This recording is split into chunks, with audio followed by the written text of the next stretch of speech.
Okay, I think I am live. Good evening, everyone. I apologize for the technical difficulties. I am just worked out that I'm going to need to toggle my phone as well to be able to see all the comments. But if you're just joining us, there is a chat box in the right-hand corner. So if you've got any questions throughout the webinar, you can use that. And I'm going to try my best with my little tech setup here to see them. And I'm trying to work out why you guys can't see me. I'll maybe work that out as we go along. And I should be able to see your comments if they come up. So if you do have any comments and let me know about the sound, please do so. This is a bit of a new one for me, using the YouTube Live. Let's see how we go. Okay. So good evening and welcome, and thank you so much for joining me. I am definitely more of a naturopath and a herbalist than I am a tech-savvy Gen Yer, but we got there in the end, so hopefully it all goes smoothly. So this is a very big, juicy, chunky topic, and I'm going to move through pretty quickly tonight because we've got a pretty action-packed journey ahead of us. But I really hope, and my intention is to give you a really good insight into some new ways of not only seeing your cycle, but seeing your body and just how much power and sovereignty you have as an individual with a body and a uterus have over your healing. And it's very much about recognizing patterns. And when we can recognize patterns, that is when you can start to align your self-care practices in a much more precise way, rather than punching in the dark or going on this advice or that advice. So what we're going to do this evening is I'm going to talk you through 5 keys to unlock your holistic perception, because naturopathic medicine, any holistic form of medicine, and holistic, I mean in seeing things holistically. If just because some practitioners use herbs and supplements doesn't necessarily make them holistic, but the holistic set of eyes.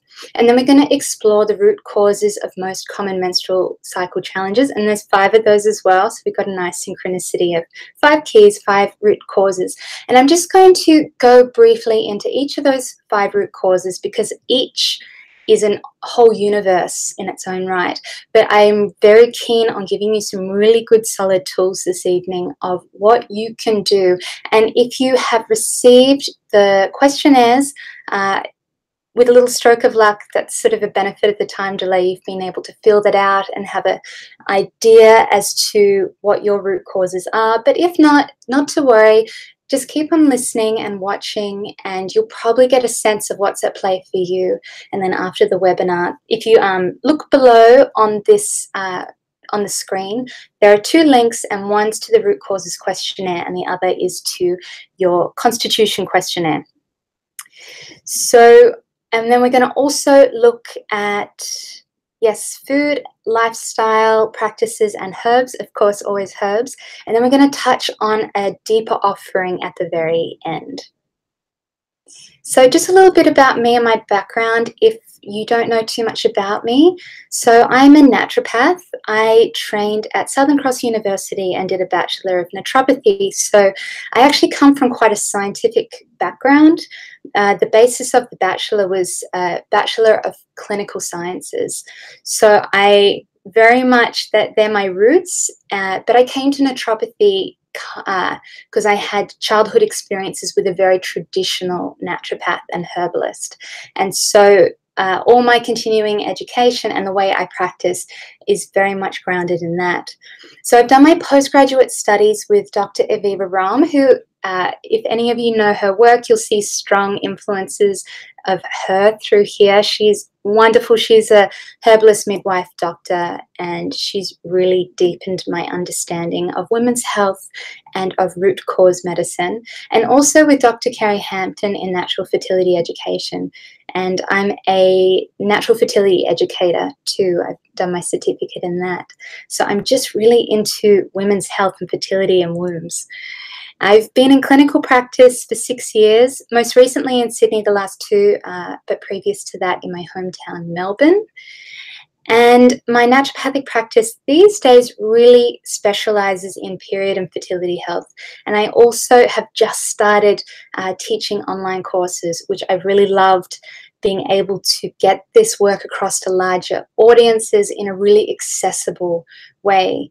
Because one-on-one work is wonderful and it's deep, but not everyone has access to that. So that's been something I've really loved doing in the last 6 months, and am really building upon that. And the essence of what I do in my work and what I aspire to do is helping women get to the root causes of their menstrual cycle challenges and helping them to heal naturally. And deeper than that, helping them to become their own greatest healers. I really love to think of my time with women as being a partner in their health, and then them not needing me anymore for the next big leg of the journey, because they've got all the tools and they've got a lay of the land, they've got their map, and they're comfortable with traversing the terrain. So, and I'm trying to capture the essence of as much of that in tonight's webinar as possible. So let's look into these 5 keys to unlock your holistic vision. So the first is root causes. Everyone understands, at least has an idea of what root causes is.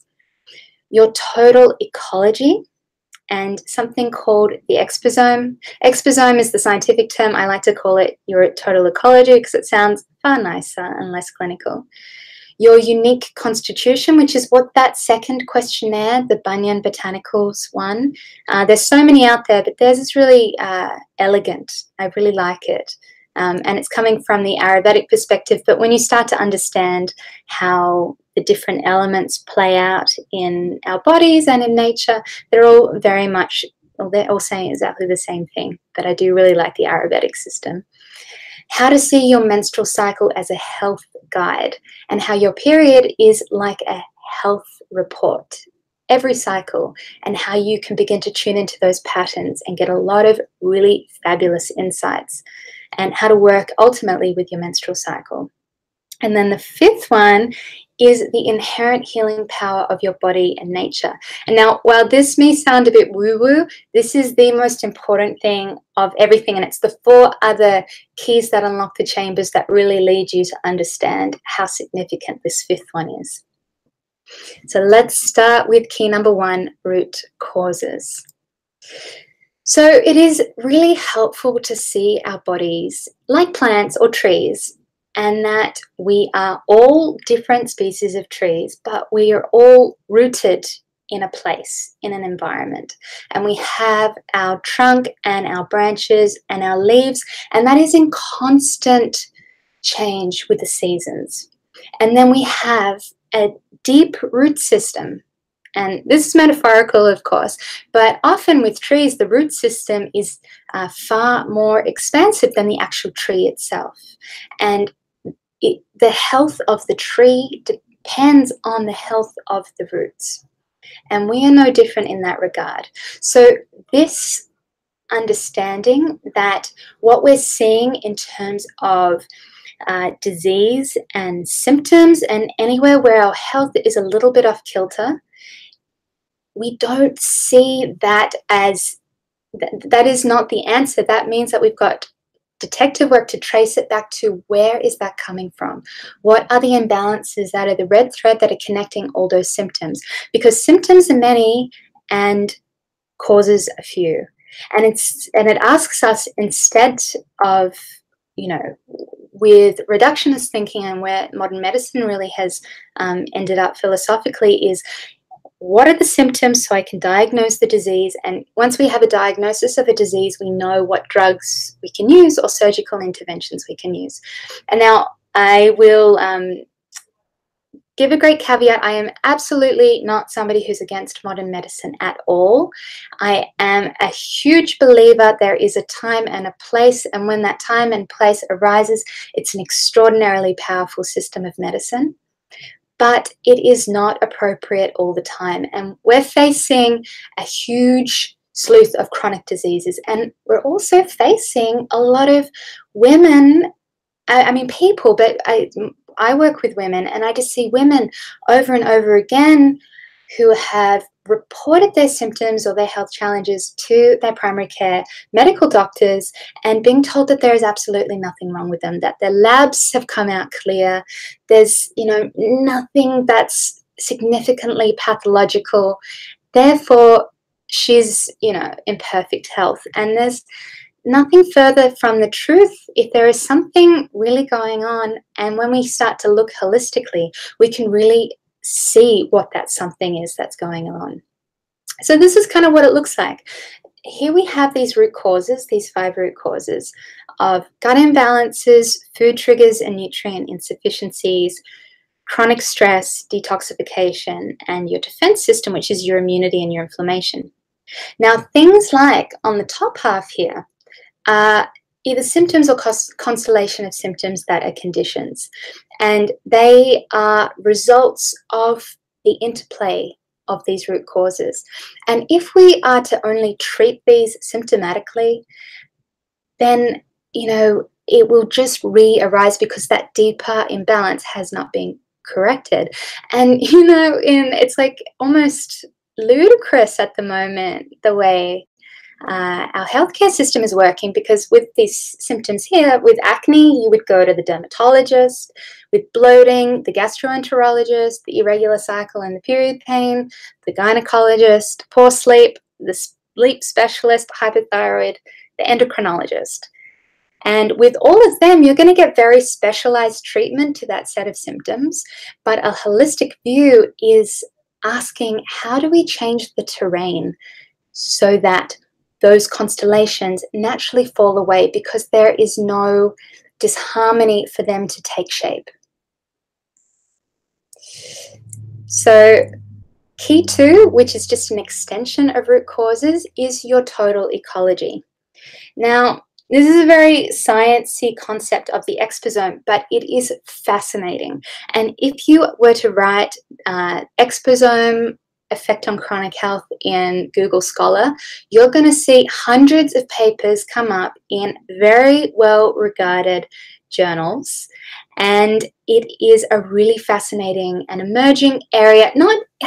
I mean, this is the fun thing about holistic systems, because they've been saying these things for hundreds of years, but then our modern scientific method then is able to develop the tools in which to quantify it.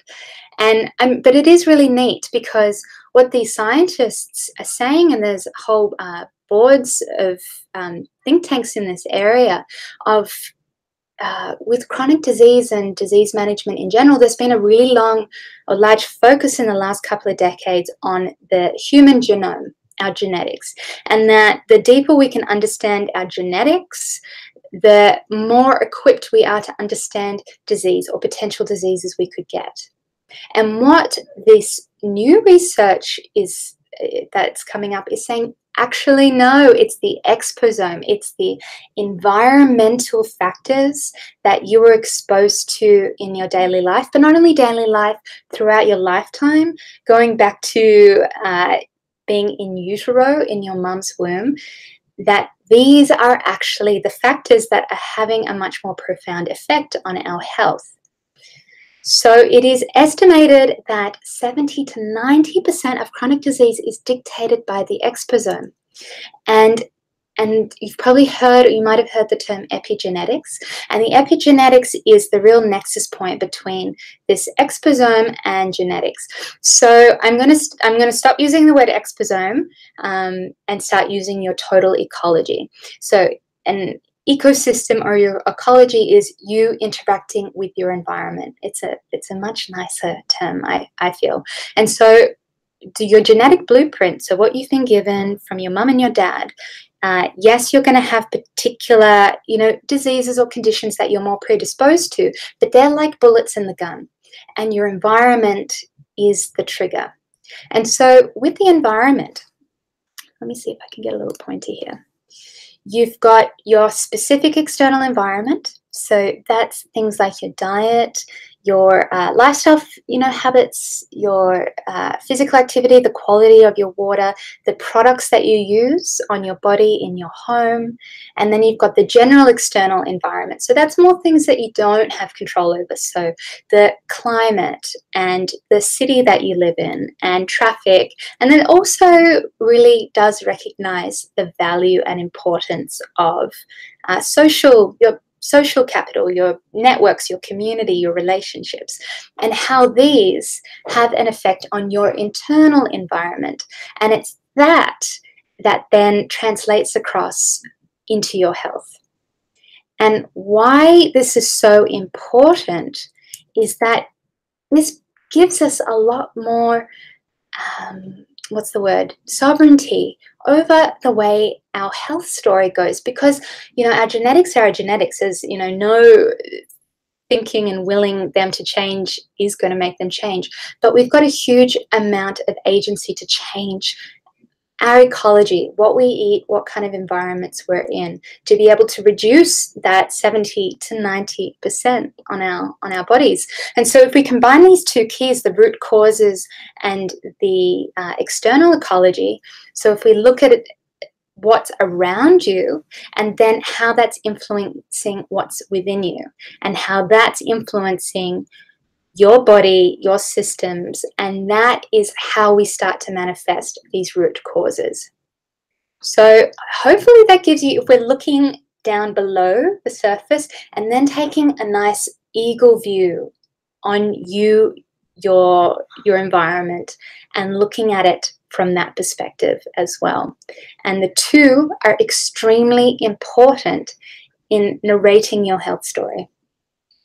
And I love this quote: when a flower doesn't bloom, you fix the environment in which it grows, not the flower. And I'm here to tell you that, you as a human, you're an extraordinary specimen of nature.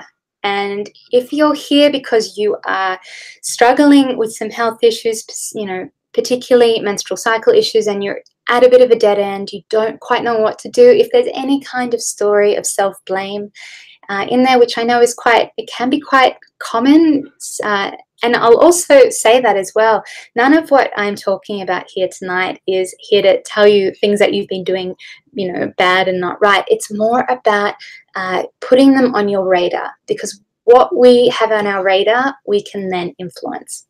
And I like this vision of a park. This is New York, like this beautiful thriving park in the city. It's not as if you have to move out, to the mountains with mountain fresh air and water, even though that would be nice to be able to thrive. It is possible to do it in whichever environment you choose, of course within limits, but it's very much about how you nourish yourself and mitigate any of those harmful interactions with the environment. So key number 3 is your constitution.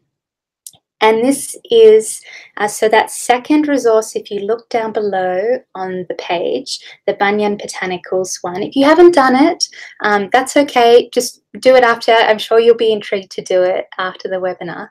But so the concept of a constitution is the kind of tree you are. I like to think of it as when you go to the nursery and you're picking plants for your garden, and you get that little tag in the plant and it gives you the care instructions. This plant likes full sun, it doesn't like to have its feet wet, so make sure you've got proper drainage. Make sure it's, this distance apart from other plants, it's deciduous, etc., etc. So this is your unique set of care instructions. And each of us are born with a constitution, and it's this beautiful language of the old traditions, because the old traditions didn't talk about exposome or genetics or anything like that. The language that that they used was the language of nature and the elements. And so many systems, the Greek system, the Tibetan, Chinese, Indian, Arabic, all of them have various, and it's, when you overlay them, they're all saying exactly the same thing of how fire, air, water, earth, and ether, some of them recognize ether, which is spirit. So it's an element that's more refined than air, and how they blend in everything in nature. So in these systems of medicine, they would see these, plants and foods as having particular energetic signatures. And then by understanding the energetic signature of the person, of the human, and the energetic of the imbalance of what we would call symptoms or conditions, then that would give you the clues as to how you match the healing protocol. So let's use these examples. So in Ayurveda, they've got 3 main constitutional types: Vata, Pitta, Kapha. Vata is a combination of air and ether, so that translates to a cold and dry principle. Pitta is fire and water, so it's hot and wet. And Kapha is earth and water, wet and cold. And you're going to have a primary, they call it a dosha. I'll just say constitution to keep things simple. You're going to have a primary constitution and a secondary. And then you can also, particular seasons. So like Pitta, for example, in Australia, we're in a very Pitta season. It's late summer. We're still getting a lot of heat in the day. But then Kapha is more of a winter season. So it will change seasonally with how our constitution is interacting with the seasons, which is really beautiful. And intuitively, it all makes sense. In winter, you're going for those beautiful, warming chai spices, the gingers and the cloves and the anisas and the cinnamons. Whereas in summer, you're wanting more cooling things like cucumbers and, slices of lemon in your water and berries. So we're going to work with that tonight and play around with it. So this is what, if you do the Banyan Botanicals, this is what it's going to give you. This is mine. I did this last week when we were getting 40-degree days here in Sydney. So my Pitta is quite exacerbated, but I already have a lot of Pitta in my constitution. So mine, reading one of these, it's like, okay, my primary constitution is Pitta, so fire. And I know I'm not on the screen, but I'm redhead, fair-skinned, blush very, very easily. And when I get overheated, I do get a little bit cranky. But I do have, it's nice that I've got this kaffir here because it's earthy and cooling. So overall, I could maintain a good balance, but in summer, I find it a little bit more difficult. So this is you, who you are, that's unchanging. And then here, this one is where you're at right now. And that would give you some clues into what are the best herbs and foods for you at a particular time, which we're going to go through when we go through all the root causes. So like I said, the opposites is what balances each of these. So if you've got a Vata constitution, you need lots of warming and you need lots of nourishing. If you're a Pitta primary constitution, you're likely to need quite a bit of cooling down and cleansing. And if you're Kapha, it's cleansing and warming. And now, because we've only got an hour and a half together with each other this evening, I can't go too much into that, but that is just like hopefully that gives you a nice ballpark so it can contextualize everything I go through further on. But if that's piqued your interest, the Banyan Botanicals will give you a really nice list of different self-care practices and more insights into your constitution. And if any of you are interested, just let me know and I can link to some really nice resources, some books that you can read up about it too. Key 4, your menstrual cycle as a health guide. And this is really for me where the rubber hits the road. Because, a lot of this, I've been studying natural medicine for, gosh, close on 13 years now. And, the first 3 were easy for me to get my head around. But a lot of it can sometimes feel a bit cerebral and theoretical. And it's not until more recently, in the last 2 years, that I started tuning far more into the signatures of the menstrual cycle and just how potent the menstrual cycle can be as a health guide and a health ally that has really grounded it all down in a really pragmatic way that is easy to roll out in day-to-day life.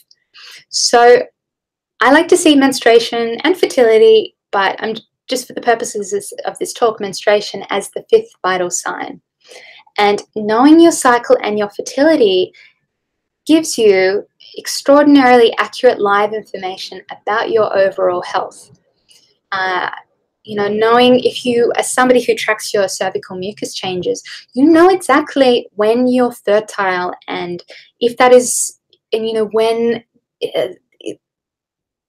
there are patterns of stress coming up in your body. It gives you really clear clues as to exactly what's going on from literally like day to day.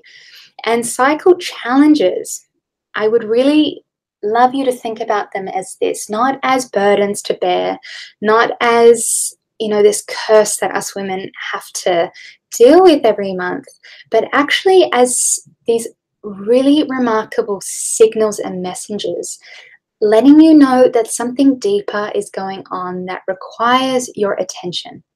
And in this way, it's not a burden. In this way, it's a really something to be very grateful for, because it can alert you to imbalances before they progress and manifest themselves into full-blown conditions and diseases. So I love a big part of my teachings is encouraging women to see their menstrual cycle as that, as an ally, and when you start also bringing more awareness to each cycle, the adjustments you make in your self-care regime, or if you're working with any particular foods or nutrients, you're going to be able to tell the efficacy of your efforts within that cycle, whether you're on the right track or not, and whether you need to tweak things or deepen things or lighten things off. And it is a practice, and it is something really you can only do by committing to that practice. And it can be as simple as charting, it can be as simple as marking your changing moods or any symptoms that you're tracking day to day, and just watching that pattern. But it really is, I cannot anchor that point enough. She is an ally. So let's just do a little quick review of what's going on in a menstrual cycle. So there are 5, I like to teach 5 main events, if you will, in the menstrual cycle. So the beginning and end is menstruation itself.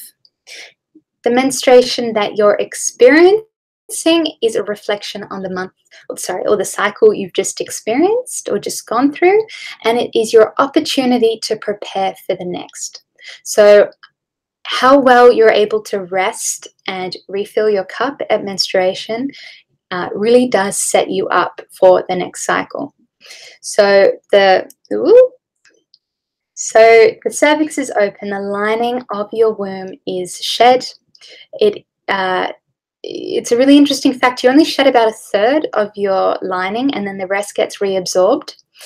And the cervix is open to allow the lining to pass through.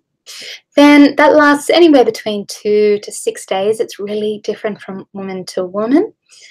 And then we enter the pre-ovulation phase, and the cervix closes up, and the experience, the sensation at the vulva is dryness. You won't experience much sensation down there at all at this time, and that is when, I apologize guys, my mouse is very tetchy.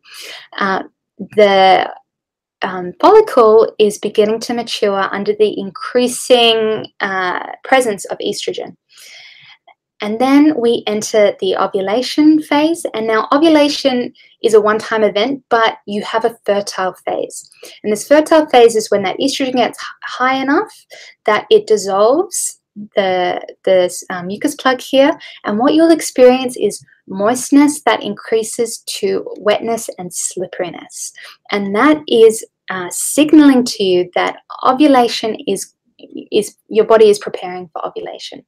And then the egg is ovulated, it's released, and then into the post-ovulation phase. The egg will only hang around for 12 to 24 hours. It will pass on through. That plug will resecure itself, and you'll go back to dryness again. And at this point, it's impossible to conceive in that cycle. So both the post-ovulation, pre-ovulation, and premenstruum are in fertile times, and this fertile window is a fertile time. Which is really important, I feel, for women to at least know that is, that you can really only get potentially pregnant 25% of the time. And learning to recognize these fertile signs gives you some really great clues into your overall health. And then the premenstruum is that lead up to menstruation, and there is a sensation of dryness as well there. And then we move back to menstruation.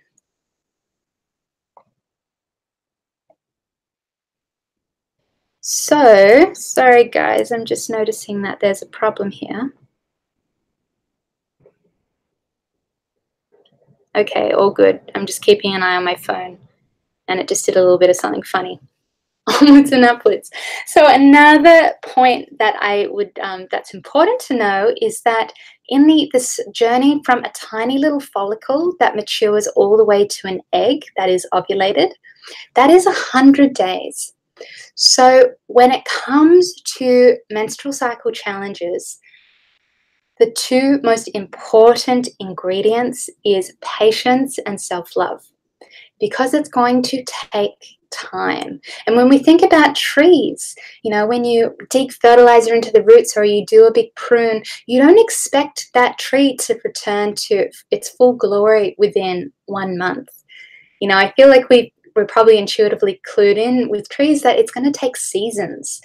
And, there's 100 days of, just over 3 months. That is what we're looking at to start seeing those deeper shifts in your health if what your primary concerns are is menstrual cycle issues. So it is the long game. And I mean, the beautiful thing about when you're improving your overall health, you're going to notice shifts and change in your energy straight away. But it's these other slower moving organ systems that we have to remind ourselves to be patient with. And the fifth and final key is the healing power of nature. And that is you. You are a creature of nature. And it is in holistic systems of medicine. That is the power that we respect and trust in and listen to. And it is that makes you your own greatest healer.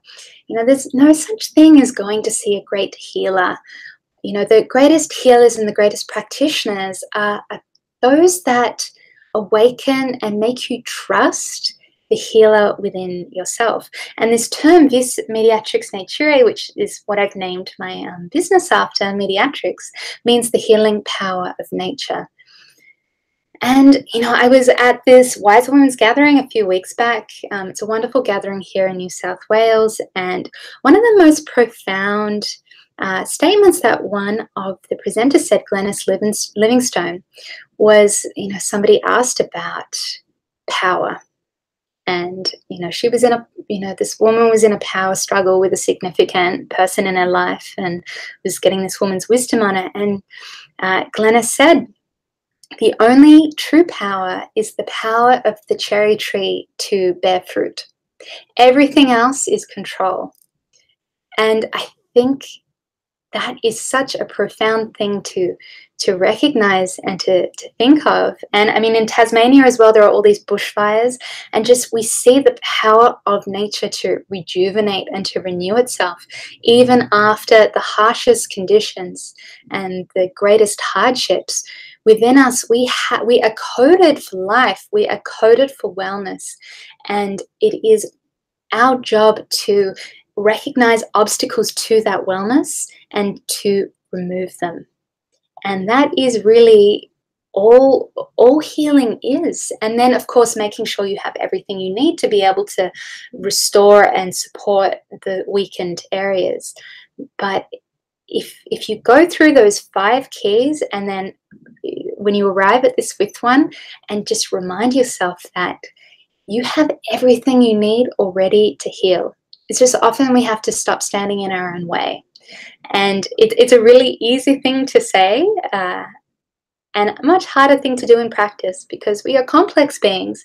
We do have deep set habits. We do like to self-sabotage despite our best efforts sometimes. And that is something to be mindful of when undergoing any kind of healing journey. And that's where the self-love comes in, because self-love is the North Star, the compass that will never fail you. And it really, truly is the greatest healer.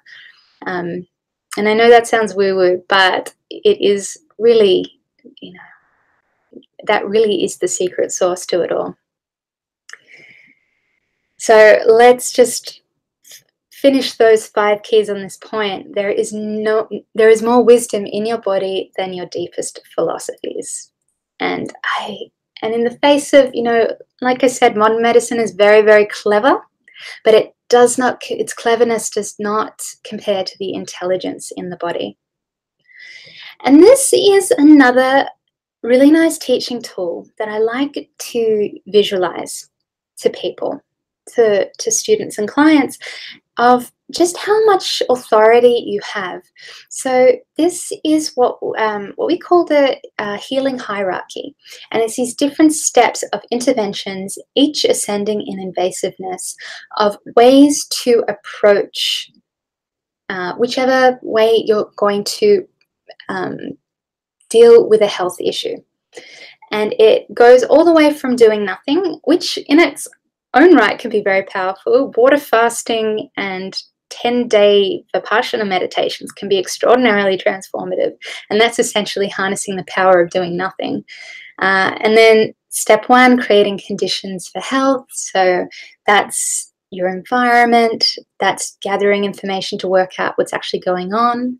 Then once you've got that information and you've cleaned up that environment, it's about supporting your body's innate healing ability. Then if there is quite a bit of weakness, we're nourishing and tonifying yourself. For deeper seated issues, then you might need some specific natural medicines, and this is where working with a practitioner comes in. The webinar tonight is going all the way through steps 1 through to 3 of things that you can easily do yourself. But once we go over that threshold, it's really important to have people help us who know their toolkits, because there is more of a potential to harm when you go into these spaces. And that's a really important thing to remember in our day and age, where it's really easy to access really potent supplements and formulas online or in health food stores. And I totally understand when you've got a health issue and you really are trying to work with it naturally, and then all these Instagram influencers are telling you what they're using. It's and there's no like long-term deep harm in experimenting, but it might just mean that you're wasting resources if you're not getting something that's really specific to you and aligned to what's actually going on for you. And then up here we have the medical toolkit. So drugs and pharmaceuticals and surgery. And what I think is really important here is that not all health conditions can be just fixed here or just fixed here.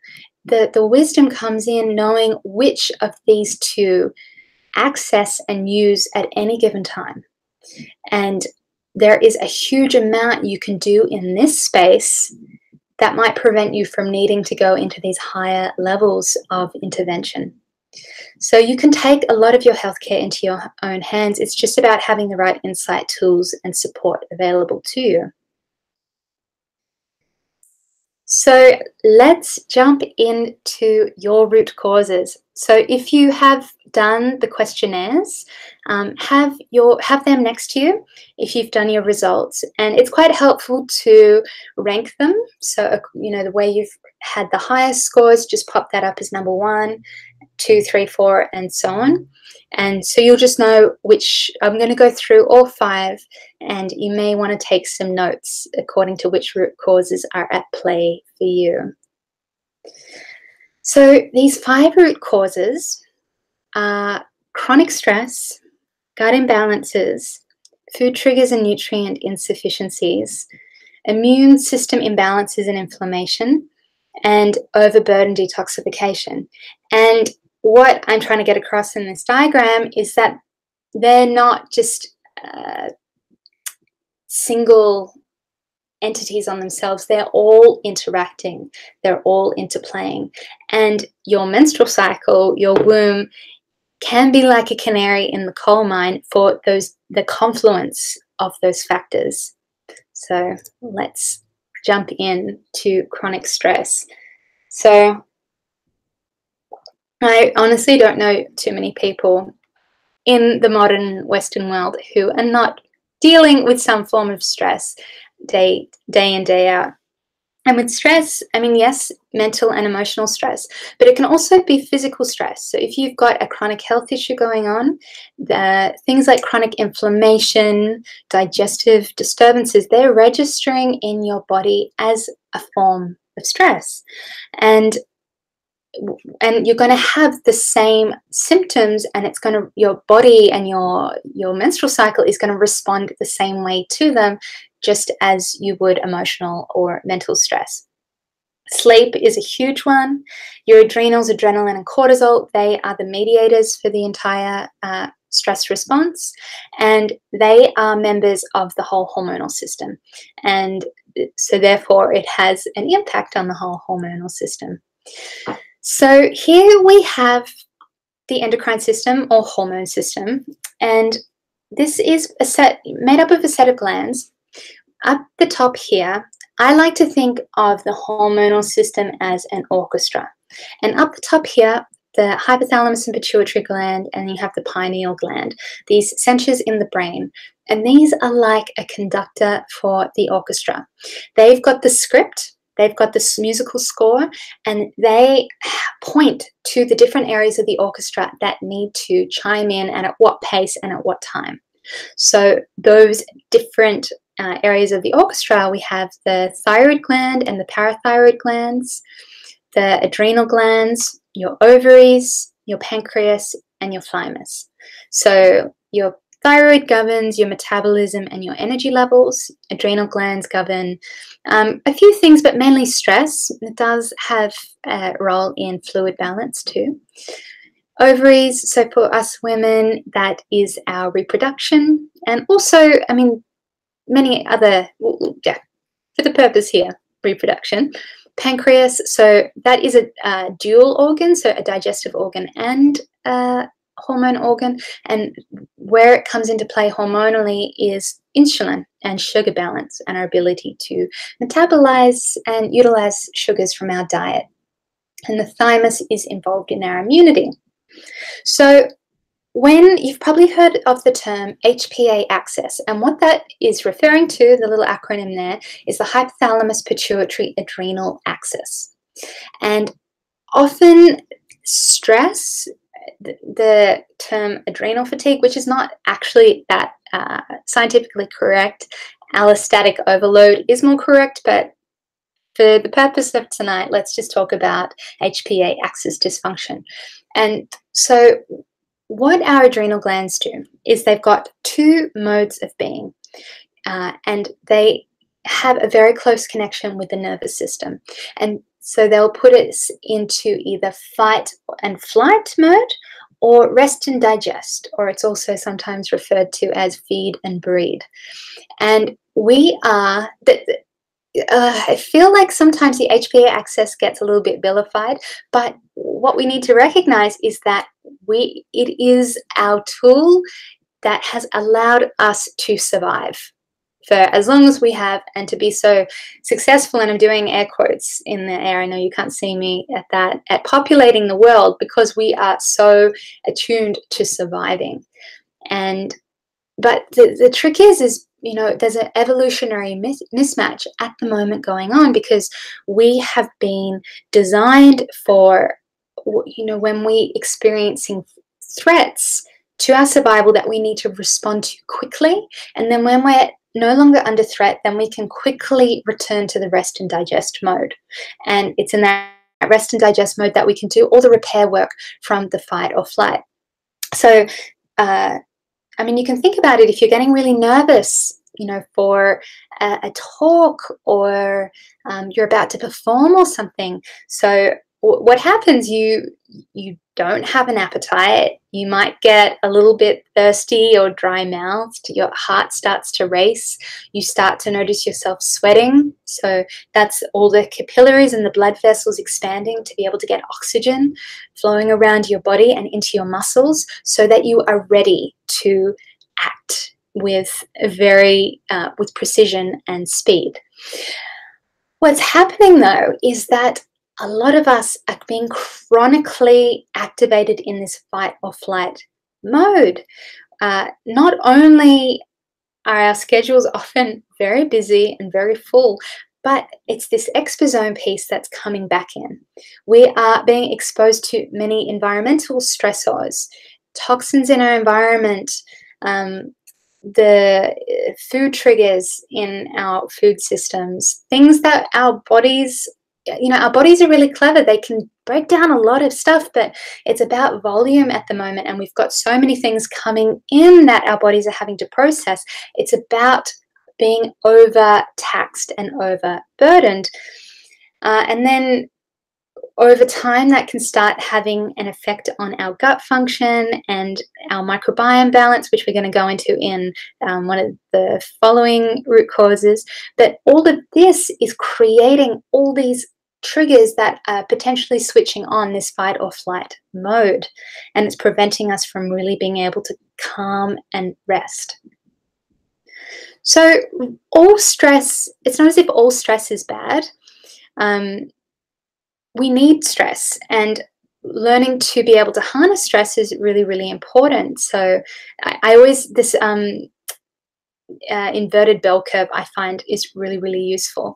So optimum stress is that flow state, peak performance. We're able to think clearly and be focused and motivated, and really be able to bring our whole selves to a situation. So then it then begins to feel timeless. If we don't have enough stimulation, we feel bored or indifferent or disengaged. But if we are chronically being put in this stress response, it can be a stress overload that can lead to fatigue, exhaustion, and then it can actually start manifesting in our health and having quite a very corrosive effect on our health. So signs of chronic stress, I mean, your most classic are feeling tired during the day but not being able to go to sleep at night, fatigue, anxiety, irritability, over or under eating, so appetite just going haywire, feeling chronically overwhelmed, and then having sugar and carb cravings, because we're in that fight or flight mode. It really burns up our sugar stores, because sugar can turn into really fast energy. So then we crave that fast, quick energy. It can be really difficult to shift weight, either putting it on or getting it off. And especially if find that you're holding your weight on your belly or muffin tops. That is just because that it's called visceral adiposity or visceral fat, and that is more metabolically active. So it just means that our body can liberate that to energy a lot faster. So it's our body preparing for the worst, and it doesn't want to let go of those stores in case we are entering a famine or not going to have access to resources. So in a way, it is our body trying to take very, very, very good care of us, but over time, it can start working against us. And The menstrual cycle. I mean, look, this is why I'm beginning with chronic stress, because the menstrual cycle is the most stress-sensitive system. I mean, look, digestion is as well, and of course, nervous system. But if you've got any stress going on, it's really going to show up in your menstrual cycle. So, premenstrual mood swings, irregular cycles, or delayed ovulation. No periods, light periods, and profound fatigue premenstrually or during your period.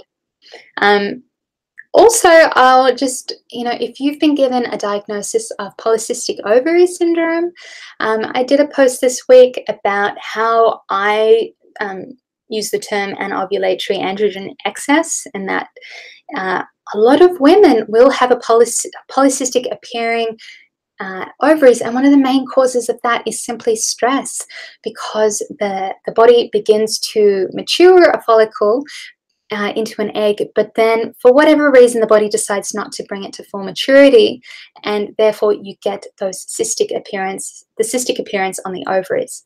So if you've been given that diagnosis and things are not adding up in terms of you don't have all the other symptoms, think about your stress levels. That could be a key that unlocks it.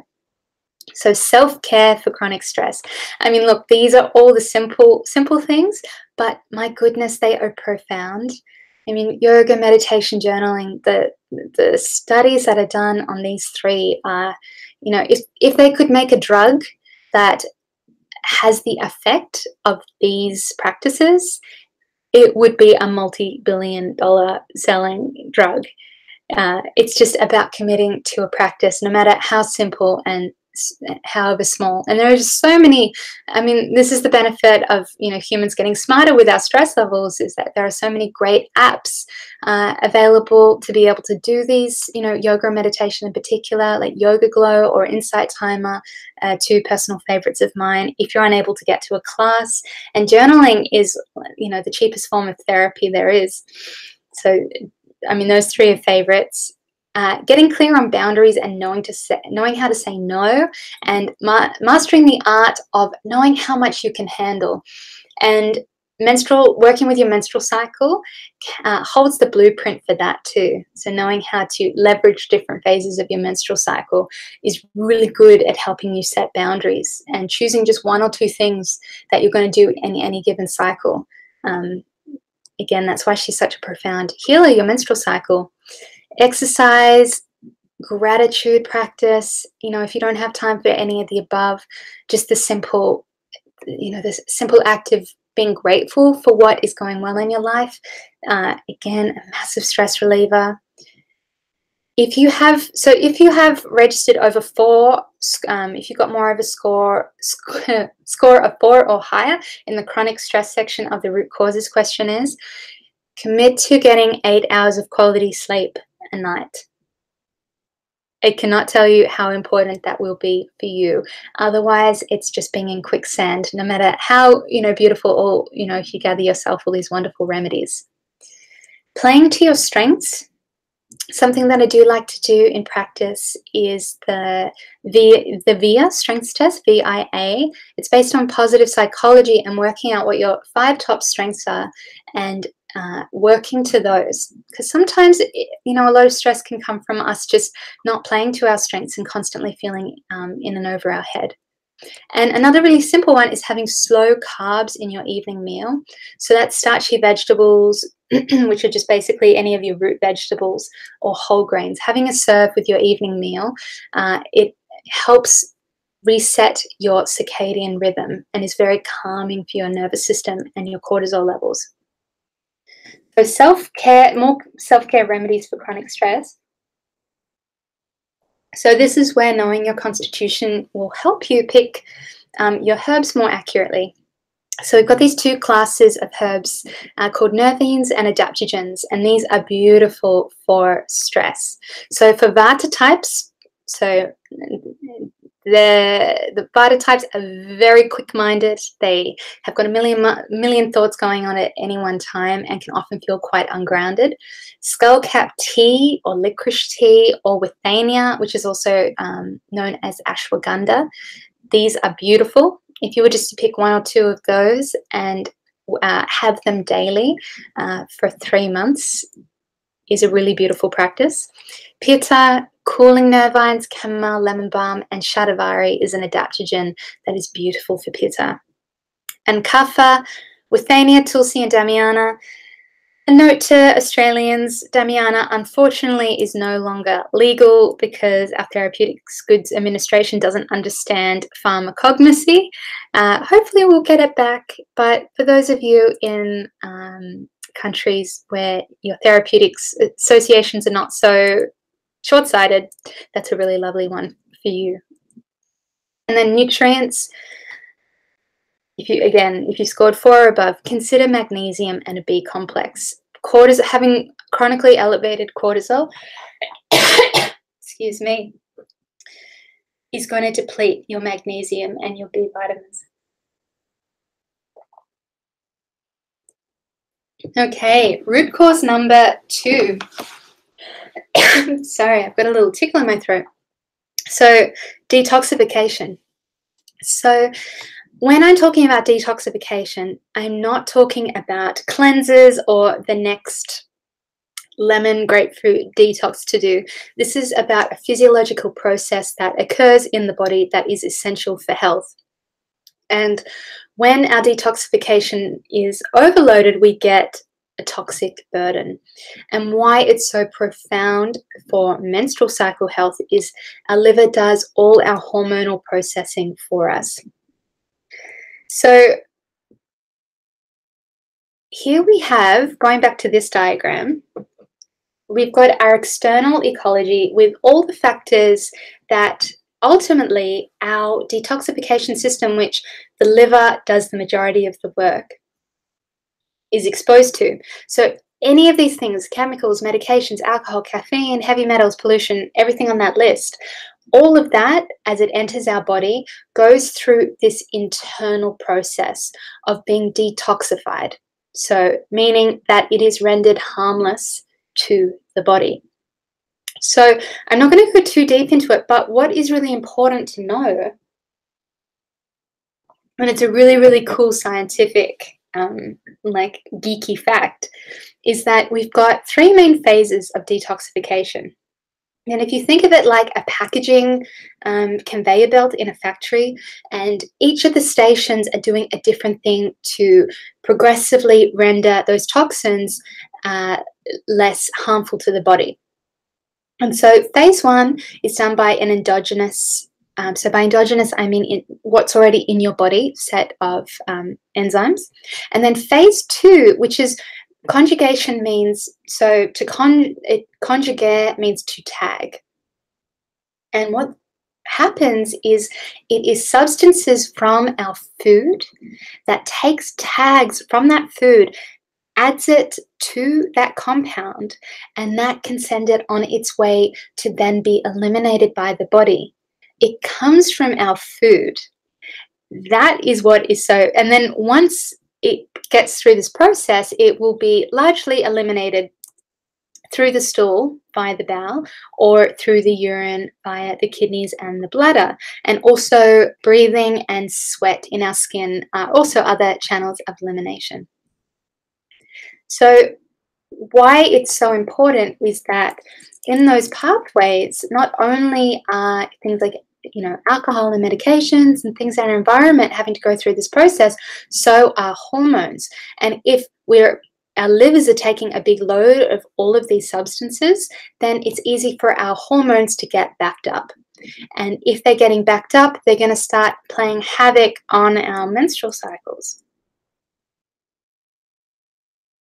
As you can see, our detoxification pathways are doing a lot for us. So signs that this is an issue for you is generalized chemical sensitivity. So that can be, you may be somebody who just is really sensitive to odors and perfumes, chemical cleaning products.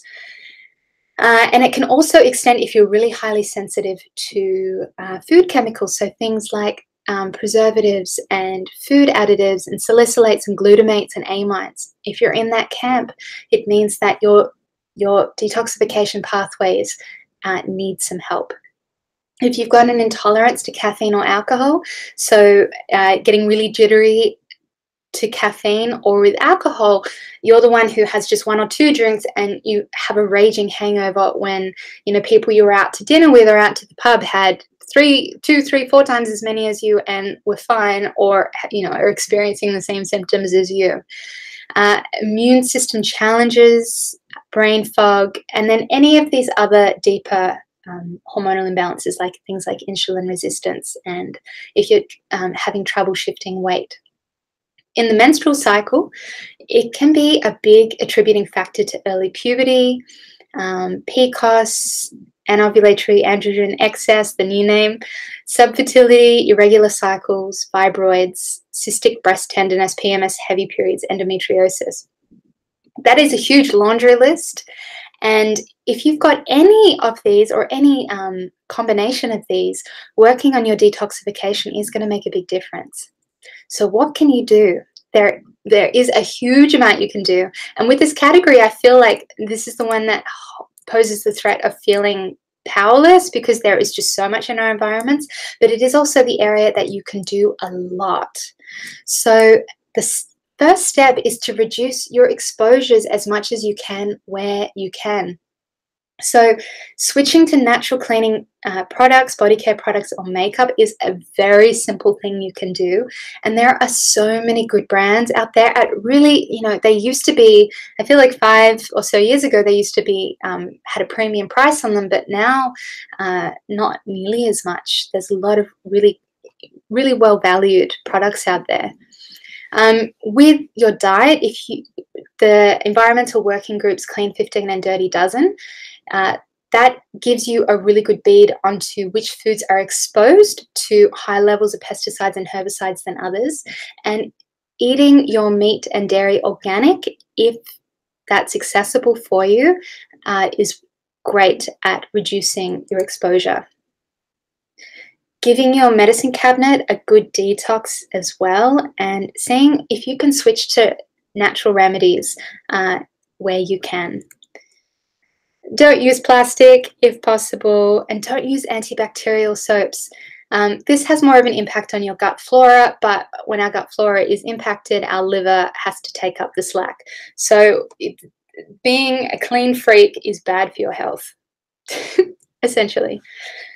And if you are taking a number of medications, prescription medications, and that's what you've needed to do on your health journey so far, I don't know what it's like in other parts of the world, but in Australia, you can definitely go to a pharmacist, maybe go to an integrated pharmacy, because you know that they'll be more on this wavelength, where you can ask for a medication review and just see if there are ways that it can be streamlined so you're not taking as many things. And then step 2 is adding ingredients to support detoxification. And this is extraordinarily potent. It's not just a cutesy-wootsy idea of eat these foods for your liver. The science behind this is fascinating, of how these foods can have massive impacts on how we can clear toxins, and sometimes really nasty toxins. So the broccoli family, so that's your broccoli, Brussels sprouts, broccolini, cauliflower, kales. Green tea, turmeric, rosemary, dandelion. So that can be dandelion root as a coffee replacement, or if you're lucky enough to have greens growing around you in your garden, or if you have, in Australia, we've got a lot of Greek and Italian influence, and they use dandelions and chicory a lot. So luckily, I've always got those in my grocery store, as well as globe artichoke. Soy. Only use organic, non-GMO, and traditionally prepared where possible. Any of your red fruits, red grapes, pomegranates, berries, and flax seeds. And flax seeds are more for the helping, once you've detoxified things, the flax seeds can bind them all up and usher them out through the bowel. It's a really fabulous, what we call it, a bulk laxative. It just keeps you really nice and regular, but it's got a lot of therapeutic things going on for it. So there is a whole pharmacy and healing dispensary available to you in your grocery store and in your kitchen.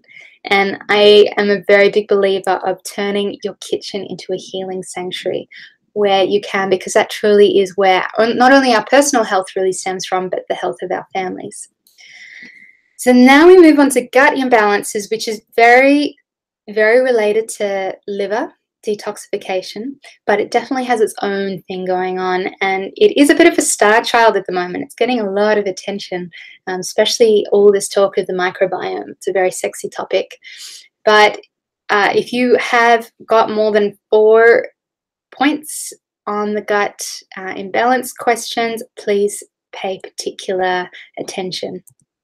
So the impact of the gut is profound on health. It's the center of so many essential systems. So your immunity, your mood, and your mental function, detoxification, nutrient absorption, your appetite, and hormone metabolism. Functional layers of the gut. Now this, I love this diagram because it puts it all together so beautifully.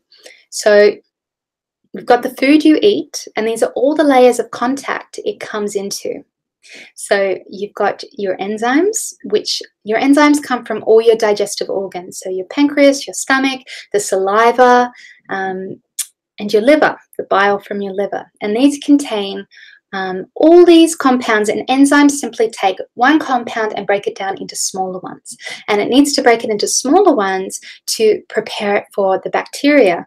And you have got over 2, some sources say 2.2 kilograms of bacteria in your gut. You, in fact, have got far more bacteria in you than you do actual human cells.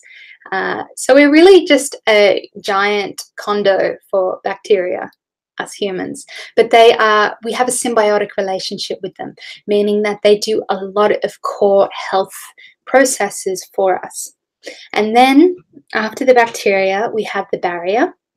And these are the mucosal cells, and these little finger-like projections are called villi, and all they do is that they increase the surface area so that our stomach is the size of, whole digestive organ system is the size of a tennis court, which creates all this surface area for us to absorb our nutrients. And then we have the immune system as we go into the blood system and the nervous system. So as you can see, if there are any deficiencies or imbalances in any of these layers, it's going to impact our immunity. It's going to impact our nervous system. It's going to impact our ability to absorb nutrients from our foods. So imbalances are all your classics: gas, bloating, constipation, diarrhea, and then it may progress to actual disease states like ulcerative colitis, Crohn's, IBS, and then things like SIBO, dysbiosis, celiac disease, and also allergies. Allergies are very connected to your digestive health and autoimmune diseases. And in terms of the menstrual cycle, so any of the nutrient deficiency symptoms, which we're going to cover in the next root cause, is going to be an impact from a digestive imbalance. But all signs of hormonal imbalance are likely, if you are experiencing any digestive symptoms, are going to be connecting into an imbalance into your microbiome, because our bacteria do, just like our liver, do a lot of our hormonal handling for us. And endometriosis, there is some pretty interesting research about our microbiome and its effect on endometriosis, and more of an exacerbating factor. But that's an emerging area of research which I'm watching very keenly. So self-care for digestive imbalances, the number one thing to do, and the thing is, digestive healing is actually quite simple in theory, but again, in practice, a little bit more difficult because we're humans and we have habits and can get impatient. But it is about working out what is healing you and what is harming you.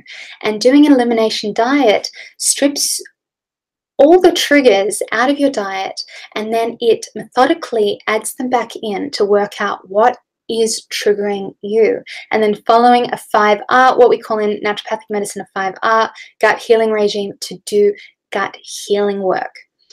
So a very simple thing you can do is I do my elimination diets in 3 stages. Basic level is eliminating processed foods, gluten, dairy, sugar, alcohol, caffeine.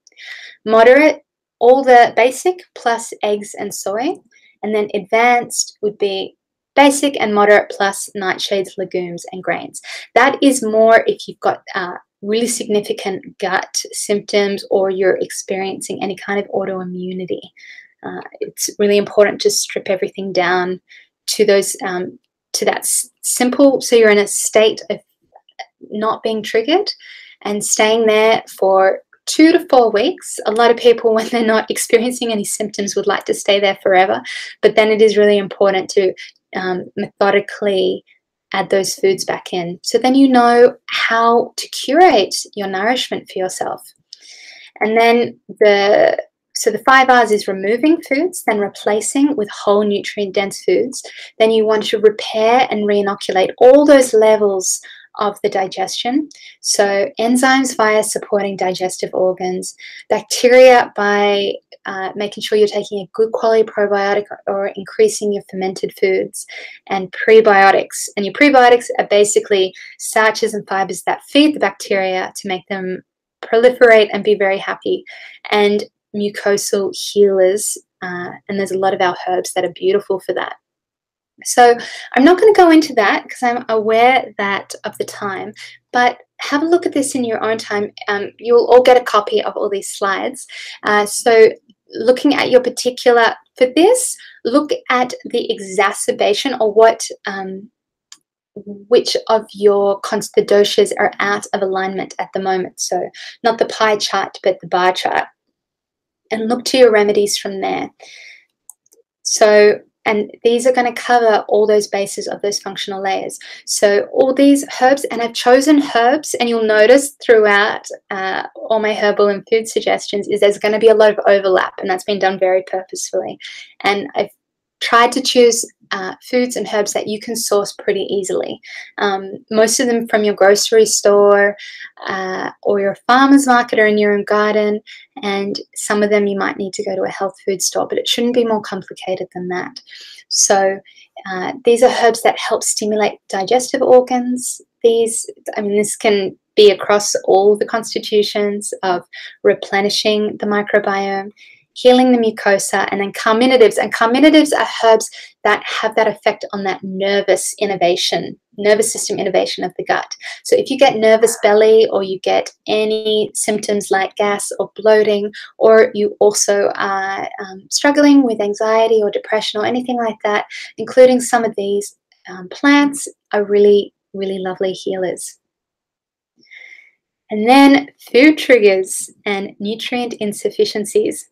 So this, it warrants, it's very closely related to the gut imbalances, but it is its own thing because it's filling in that gap between the detoxification pathways and the gut, because it's also covering those food-related toxins we're exposed to, and then the actual quality of the diet we're eating. With gut imbalances, there's no use eating the most beautiful, wholesome, balanced diet if our gut function is not being able to absorb the nutrients. But on the flip side, if your digestive system is working like to a T and it's a well-oiled machine, if you're not getting good quality nutrients in your diet, then you're just not going to be able to get them. You're not going to get them into your cells and tissues, and very potentially be experiencing health issues related to those. So food is a loaded topic, but the way I like to see it is that food is information for your body. It's basically like coding yourself. What kind of information do you need to be adding to your body? And we are literally taking the genetic material from plants that we're eating, from minerals that we're consuming, from animal products that we're having with our own. And as Western women, we're notoriously low in vitamin D, iodine, magnesium, zinc, B vitamins, and essential fatty acids. And this is from quite a few studies and World Health Organization. It's from a report they've done as well. And a lot of our menstrual cycle issues can come back to deficiencies in these key micronutrients and trace minerals. So why, like, we live in such a time of abundance when we've got access to food all year round that we wouldn't have had in the past. So why are nutrient imbalances a thing? Well, modern agricultural practices have depleted and stripped a lot of minerals from our soils, so our food is not giving us what it once did. Our higher stress lives are placing higher nutrient demands on us. Skipping meals is very common, at least with my client base, with people living these busy Sydney lives. And then diets high in anti-nutrients. And anti-nutrients are foods that require other nutrients to be able to break them down and process them. And things that fall into that category are refined sugar, caffeine, alcohol, and many medications. Because remember, those detoxification pathways require compounds from our food to be able to process them. So if we are living our lives on coffee and sugar and alcohol and not getting lots of nourishment from our food, we're dipping into our savings accounts, what we call our functional reserve, and getting ourselves really down to the wire with our nourishment. And this concept that foods can heal and calm your body, or they can harm and alarm. And foods that are acting as triggers are actually activating the immune system and can be an inflammatory trigger. And if you've got an intolerance or a sensitivity, and the gold standard to know that is doing an elimination diet. You can always get a blood test, but those are usually quite expensive. And can have quite a few false positives, or the other way around, negative positives. And also, anything artificial can act as an inflammatory trigger because it's just being registered by our body as foreign. And anything that's foreign, our body is trying to protect us from. And when we are chronically exposed to triggers, what can happen is that we can get intestinal damage because, back to those functional layers of the gut diagram, we deplete them, and then a way that our body responds to chronic inflammation is the cells become leaky to allow those white blood cells, our immune cells, through. And with that, it creates these gaps that then creates a vicious cycle, because foods that haven't been broken down enough can get through and then further sound the alarm bell on the body, creating more inflammation and signaling more stress.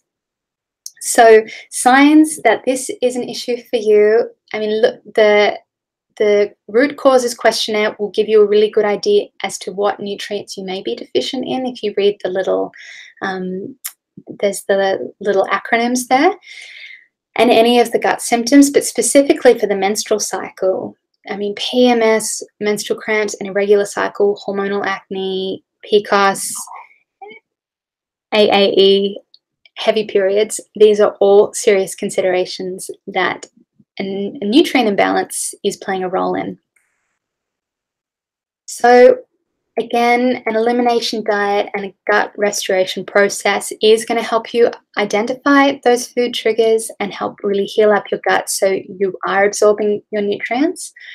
And then eating a really colorful, varied, balanced diet with lots of healthy fats and proteins. Most common pattern I see is that even if you're eating a really healthy diet, it is easy to not get enough good protein or fat. And then in some cases, supplementing can be useful at building your reserves back up. So investing in a good quality multivitamin, magnesium as a citrate or glycinate, these are the don't go near magnesium oxide, please. A lot of the cheaper supplements have got that. Look for a citrate or glycinate, and you want 300 milligrams of elemental or equivalent magnesium 1 to 2 times a day. Vitamin D, if you're in an area where you don't get a lot of sun, or if you're in a job where you're not seeing a lot of sun, 2,000 international units a day. And kelp, I love kelp. You can, eat it in your diet, but for those who don't really like the seaweed flavor, getting it in capsules is a really easy way to get a broad spectrum of a lot of trace minerals that are often deficient in our land-based diets. So I see really quick turnarounds with kelp if there is those nutrient deficiencies going on. And then our final root cause for the evening is immune system dysfunction and inflammation. And all you need to know to understand the basics of this system is that it's your body's defense system. It's the army. And when there's dysfunctions here, autoimmunity, allergies, chronic inflammation, and compromised immune resilience can occur. So just like an army is really, really complex with commanders and generals and majors and superintendents and lieutenants and all the other things, my dad was in the army for 27 years, so I grew up with all the lingo, is that it's a deeply complex system, and there are many different arms to the immune system that are doing many different things. And its function is to identify threats, stage a defense response to protect you, and then store the memory of the threat so it can stage a faster response the next time. So it's called acquired immunity, or long-term immunity, is basically the entire theory of vaccinations, that you get exposed to it's called antigens, and then your body creates antibodies and stores them. And that's how we create a living memory of all the different threats that we've been exposed to over a lifetime and keep our organism healthy and well.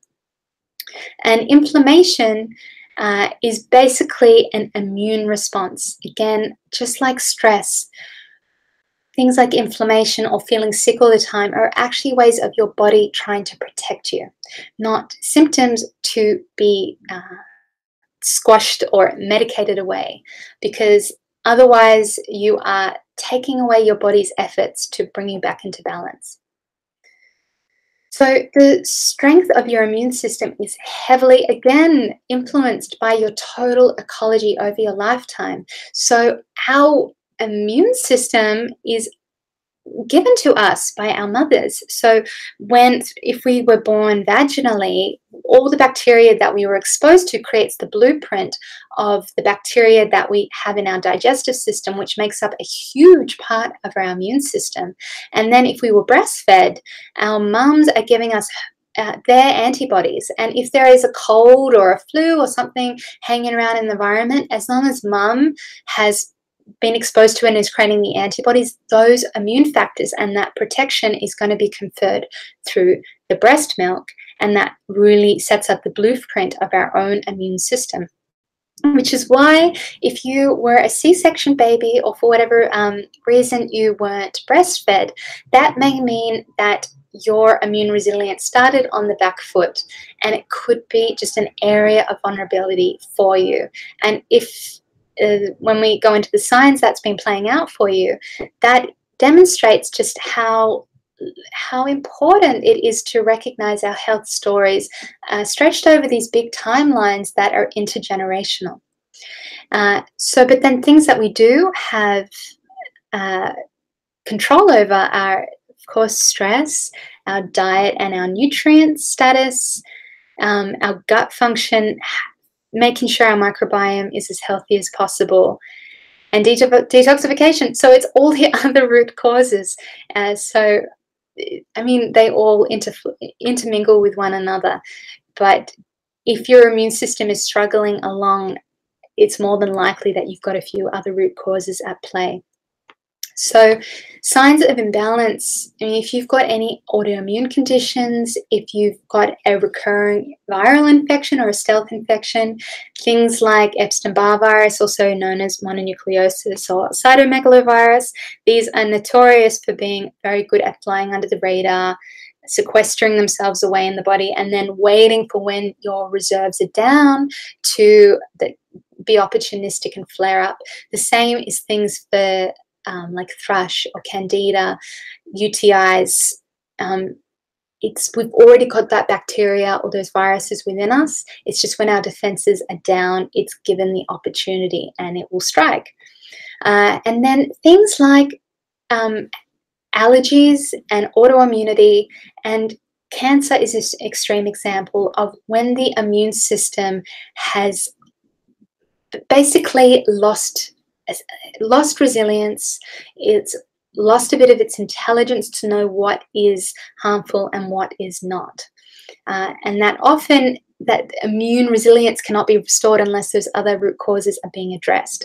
And then for your menstrual cycle, if you have endometriosis, you by definition have got an immune imbalance. It's an inflammatory condition that is influenced by hormonal flux, rather than that being the other way around, because it is, I mean, our insight into endometriosis at the moment is that it is under the banner of autoimmunity.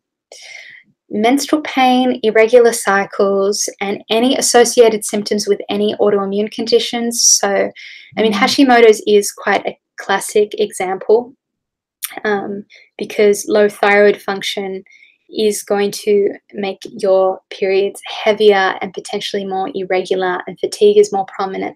But if you have things like celiac disease or lupus, systemic lupus, this can show up in your menstrual cycle too. So self-care here, again, the elimination food plan and the 5R gut healing is going to take care of a lot of those other root causes that then are going to not put pressure on the immune system. And nutrition here is just so, so, so important. If you are deficient in any of these nutrients, it is difficult for your white blood cells, your defense cells, to come to full maturity. And I've seen cases where like a severe vitamin D deficiency was the answer to a huge amount of immune system issues. I've had 2 clients that's happened. As soon as we recorrected the vitamin D deficiency, all of a sudden their immune resilience shot right up. So have a look at those in your own time. Sometimes, like I said, with the nutrient imbalances, sometimes you do need to supplement to play catch-ups, and then relying on your diet to do the rest for you. And again, really simple, accessible herbs for you to play with and use is, again, constitutionally. So immune building, these are things that do the long, steady strokes that would be brilliant if you can include these every day in your diet. It just becomes a part of your habits. And then when you do get sick, having these are just instant immune boosters that can help support your system be able to overthrow an infection. And often, I mean, echinacea and elderberry, these are really classic. And when you think about flus or colds, often if you're really in that feverish, hot, sweaty state, these are brilliant herbs at cooling you down, and they've got a whole other host of compounds in them that are doing all sorts of different things to help your body immune-wise. But it may not be appropriate if you've got a cold where you're feeling cold and sluggish and slow and holding on to, you're feeling really puffy, in which case those remedies would be far too cooling for you. So going more for your gingers and chilies and sages and thymes are going to be far more balancing for your system. So just start tuning into that and learning the energetic signatures of these different foods and herbs in your home, and knowing it starts to bring this precision that I keep on talking about for reaching for certain foods and herbs that match the imbalance that you're in. And then with allergies, again, herbs can be brilliantly helpful with allergies. But again, deeper restoration work is where the real work happens. And then having some nice, simple remedies that you can use if you're wanting to avoid conventional antihistamines and the like. So I think that is it. I will try and see if there's any questions that have come up, but I would like to just quickly let you know that if any of this has rung any bells for you, if your interest has been piqued, and if you're somebody who would really like to go through a deeper healing process of restoring your root causes, I am opening the doors to a new online course that starts on February 21st, and the enrollment's open today. And it is if you look below, there is a link that will give you a whole bunch more information. But what this is, it's a 6-week program, and it is taking the process I take my naturopathic clients through. It's a modified elimination diet and 5R program that will give you the layers of support you need to address your unique root causes and your unique constitution. And if you're somebody who likes to know the knowledge and you're really good to go with that, then I really hope that this webinar has given you like a bag full of tools to go forth and do that. But if you're somebody who is really interested in implementing this, and you've been thinking of going to a naturopath, but maybe the cost or the energy investment has been a little bit too much of a barrier to entry for you, this is very much the intention for creating this. And it is paced week by week. We've got preparation, and then we're going to be moving through 3 levels of the elimination diet. But we're also going to be bringing in soulful elements to really go into recreating the fabric of our habits and our relationship with our bodies, and ultimately connecting with the healthiest version of ourselves and using that to guide us there. So as a special thank you and offer of gratitude for being interested in this webinar and taking this really great interest in your own health, if you use this discount code, the coupon code I am nourished 20 off, you will get 20% off, and that is valid till the 20th of February, I believe.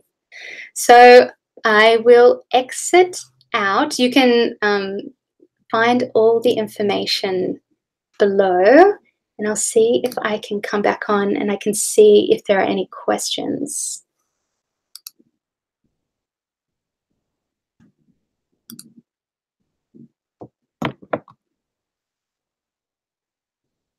I think because I haven't enabled them. All right, guys. Well, if you do have any questions, please do not hesitate. I'll work out a way that you can comment in here, or just email me at admin@mediatricswellness.com.au, and I will do my best. I'll put out a newsletter and answer them all. I hope you have enjoyed this, and I hope you have a lovely evening or day wherever you are in the world. And I will be sending you all the resources and the slides that we've covered this evening. All right, take good care.